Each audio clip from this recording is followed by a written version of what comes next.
Ungathi bathola leinkonzweni koShembe. Maye mina noShembe mina. uShembe kimi uyamana uShembe. Unyazi isilima. Manje ngiyakwaShembe uyabona nje kunendoda emshonayo kuthiwa uMasango lo. Uyazi. Uphi ngicela ubuye esontweni ngathi ufuna ukumkhwela lesontweni. Lalela ngomdedela inja.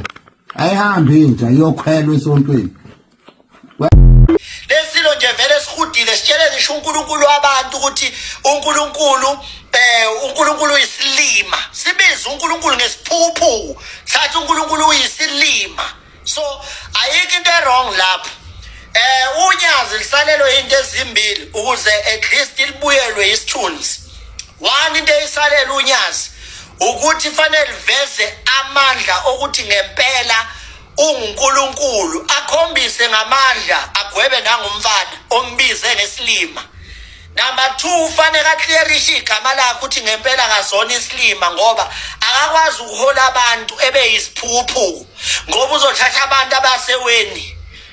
Futhi uyabona nje isilo bezivenda lapha. Ikhona into uShembe ayenzile. Ngeke kubize ngesilima ingekho into ayenzile. Ezembize ngesilima ngathathu. Ikhona into ayenzile uShembe. uShembe ikhona into ayenzile lapha. Angeke abizwe ngesiphukuphuku kathathu. Ikhona into ayenzile lapha. MaNazaretha uyalila nonke. Inhliziyo embi ithatheni ipakishe lapha. Asikho isidingo sothi ningizonde njengamanje ngizohlanza iqiniso. Isilo sibhede kakhulu nje. Ngiyanizwa nibe nithi uyaphetha umdolomba ivida ithathile yani ningazodayela umdolomba nina. Fusakhe msuneze nje. Ningazodakela umdolomba nina. Mina la maphepha lawa postwe lapha Facebook kwathiwa iapology esilo leyana. Ayikho le nto leya. Lo muntu akahamba okwenza media briefing axolise 99. Lento yamaphepha mina ngizwa le. Uma ngabe nina nizwa lento yamaphepha kusho ukuthi ni weak, nintekenteke, ni weak. Okwendoda mayibona isifebe ni weak. Uma nivumela amaphepha ni weak. Isilo bekufanele kuye abamaphephandaba na wonke umuntu asingakhulunyelwa ngizwe emkhulu, asingakhulunyelwa ilezi intatheli, asingakhulunyelwa yilabantu laba bakhona la ka social media. Asihambe qobo nje siyokwenza media briefing. 1 sixolise ukucekela phansi umuntu wesifazane. Number 1 njengenkosi kuphukuphuku lento esiyenzile. Uyangizwa ukuthi ngithini? Njengenkosi njengendlula angazi ukuthi noma indlula mithi kodwa njengaloku kuthiwa kuyindlula mithi kona lokho akuhambe kuyoxolisa 99 emhlabeni wonke ubhekile. Angithi ngithini? Mina ngesabi mina. Jwayele nini ukusatshwa nina? Mina angesabi ngijwayele ukusatshwa ke nini? Awukwazi ukubiza ipalace ngokuthi lana kusedladleni. Lesilima somfana sixolise 99 public. Lesahlalo sikababa umdlokombani lo mfana usesihudele kakhulu. Angeke size sisiyeke thina isilo. Uyabona ke isikhathi ke lokhu manje fanele kushadwe naso ke manje isilo sifakwe endleleni ngoba ayikho lento yalesilo lesi. Mina ngifuna ungizwe kahle. Uhudile lo muntu. Lo muntu nje uhudile. Kade asengithule ngilibele ngithi akhona amadoda azokhuluma into esile kanti amadoda azolibele sekumsangano. Lesilo lesi sihudile lesi. Sibize ngisho uNkulunkulu ophethe imizi yabantu. Sambiza ngesilima 3 times. Sathi isilima uShembe. Isilima uShembe. So angekwazi ke ukuthi kuthiwa umuntu ohudile thiwa siyamprotector. Akatshelwe nje 99 siyabheda lesilo. 1 silwa nama-foreigners zamuthi awahambe la silungisa uZulu ukuthi awubuyelwe isithunzi. Kuzosuka umuntu uyahudu uxhaphaza abantu besifazane ubathuka ngayo yonke inhlamba ifisayo. Isile sinjani esithi masikhuluma nomkaso sithi igolo lesifeba lisincengi. Isile sikwazi ukutshela amakhosikazi ukuthi sinentombi. Uhudile lo mfana. Uhudile lo mfana. Musana ufuna nini ukuthi niprotect umuntu ohudile? Uhudile lo muntu. Uma ngabe ningafuni ukuvuma lo muntu uhudile kusho ukuthi aniphindeke nina nuZulu nikwazi ukumela iqiniso. Kuseyiparallel. Uhudile lo muntu. Thathani lo muntu nimuse kwi-boot camp ahamba ayododiswa abe indoda.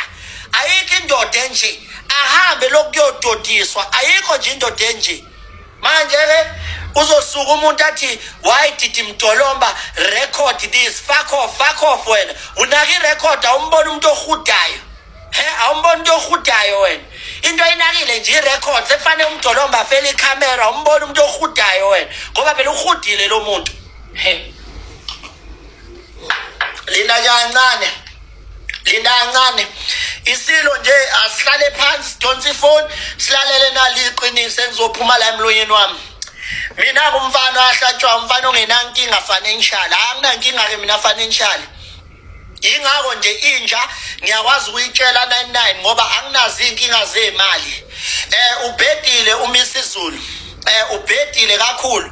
Angimboni njengenkosi okwamanje, ngimbona njengesiphukuphuku kanje ngalokhu naye ebize uShembe ngesilima. Angimboni njengenkosi okwamanje. Ubhede kakhulu, yabona ubhede kakhulu. So nansi into yokuqala kufanele ayilungise, akaqala alungise isithunzi sabantu besifazane eyinkosi. Uma ngabe uyinkosi unendlela yokulungisa inkinga obhekana nazo. 1, awukwazi ukunatha bese uhamba uyothuka abafazi bakho. Uma ngabe uyinkosi futhi uphinde ube ubaba womuzi, awukwazi ukunatha bese uyokhuluma inkinga nabafazi bakho unathile.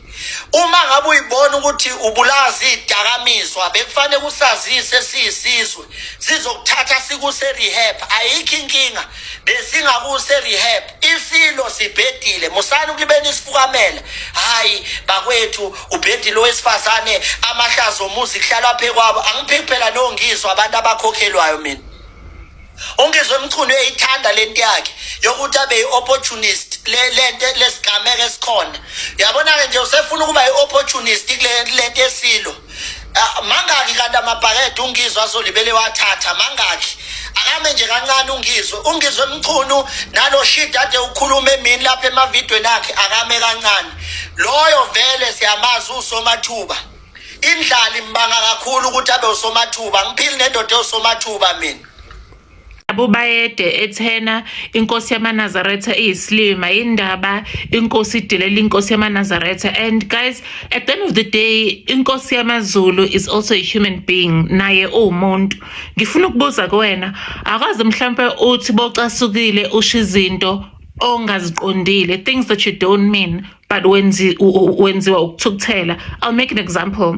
Let's say mhlambe uxabana nobhuti wakho omdala noma mhlawumbe nosisi wakho omdala mhlawumbe, and khona omunye mhlawumbe umuntu ofuna ukucorrect athi hayi kumele umhloniphe ngoba mdala, and then mhlawumbe wona ucasukile uthi hayi angandaba noma kuthiwa uRamaphosa hey mina ngizomsakaza ngempama. You know, it does not mean ukuthi ufuna ukusakaza umongameli uPresident Ramaphosa ngempama. No. You are expressing ukuthi as much as you respect this person, you do not care what position that they hold, what they're doing is wrong. And uma usungadiniwe, you might also take back your words and say, hayi bandla bengenziwa ukuthukuthela lento engiyishilo angiyiqondanga. Ngiyamhlonipha umongameli uRamaphosa into engiyishilo, it's because uyi-public figure, he is well respected. Bengenze expression, bengenze umzekelo, bengiz-expressa ukuthi lento angivumelani nayo uRamaphosa ngiyamhlonipha, ngiyamthanda, futhi nje lento ade ngisho bengiyishiswa ukuthukuthela. I think it is the same case with Ubayede. I don't think Ubayede ukuthi he thinks ukuthi inkosi yamaNazaretha iyislima or no. I think he was just making an expression ngoba bediniwe. And alright lo othi kumina he won't say to his face ukuthi vele I'm sure uyamhlonipha. I'm sure inkosi uzwelithini uyayihlonipha inkosi yamaNazaretha.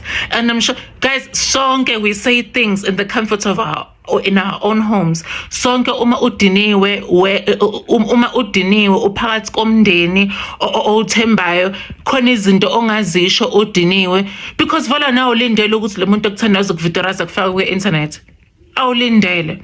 So I don't think ukuthi inkosi uzwelithini akayihlonipha inkosi yamaNazaretha. Cha, benziwa nje ukudinwa mhlawumbe ubethinta amanzi amponjwana, but I'm sure he does not mean any of that. Guys, we are also human beings. Let's not forget ukuthi naye uyi-human being, naye uwumuntu, naye unama-feelings, naye uyacasuka, naye uyaphambuka. And naye he'll come down and actually say, I bandla actually did not mean that. I did not mean that. Bengaqondile ukusho leyo nto. Now once nje wathuka nje uShembe washo nje amagama alumelayo towards uShembe so ikepile kimi uzwe ngakufuna angendawo nothi nasiphi isikhundla once wathuka nje uShembe so esingeke nje swane. Finally, we have a king who is a mirror. We were spoiled by King Zwelithini. King Zwelithini was a king in the true sense of the word. He was regal, he was dignified. He had his little scandals here and there, but nothing that would shock the nation in such a way. You could never say that that guy was undignified. That's what I'm trying to say. But here we have this king that we have now. He is a reflection of who we are. He is us. And also, this whole debacle exposes what we consider acceptable when it comes to the treatment of women in this country. Because people are more outraged by the fact that Undlunkulu Mamieni exposed the bad behavior of the king as opposed to the bad behavior of the king.